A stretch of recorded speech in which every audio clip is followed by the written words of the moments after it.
chinyu changuchimisani tadzoti ndazobudira mulokisheni kano ulelasema sembwisa mulokisheni ndasenda nechemuchucha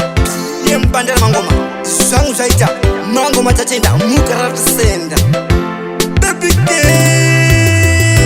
ndatya mari yangu ini pachikafa mabebi yoko onditsvaga anditadzo ende wakanaka masasi yako haya anozipaka ndatya mari yangu ini pachikafa mabebi yoko onditsvaga anditadzo ende wakanaka masasi yako haya anozipaka tiri kudiwa nemabebi yakanaka ndomadira zvangu pakuziwa mvura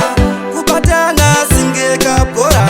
bebi moyo wangu wautora ngakuruta ndakarara ndinomuka ndichitofunga dzimwe nguva watosvika ndiwe musikane wakanaka ndifinde kusiyana mwari ndinopika pandinopfuura nzima gweja sikiri yenyu ndiyo yanesa ndine mari dzangu musandisaiza ndina bosi finyu vanondigaita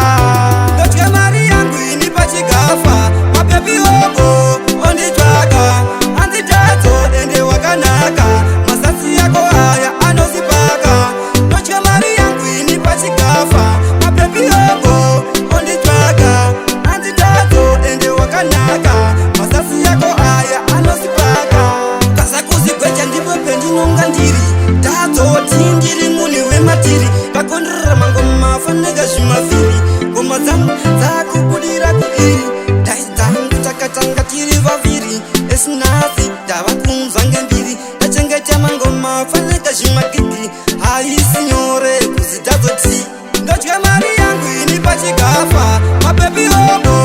onditsvaga anditadzo ende wakanaka masasi yako haya anozipaka ndatya mari yangu ini pachikafa mabebi yoko onditsvaga anditadzo ende wakanaka masasi yako haya anozipaka tiri kudiwa nemabebi yakanaka ndomadira zvangu pakuziva mvura kubatana singeka bhora bebi moyo wangu wautora ngakuruta ndakarara ndinomuka ndichitofunga dzimwe nguva watosvika ndiwe musikane wakanaka ndifinde kusiyana mwari ndinopika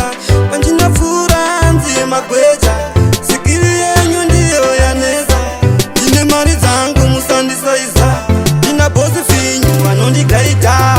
ndatya mari yangu ini pachikafa mabebi yoko onditsvaga anditadzo ende wakanaka masasi yako haya anozipaka ndatya mari yangu ini pachikafa mabebi yoko onditsvaga anditadzo ende wakanaka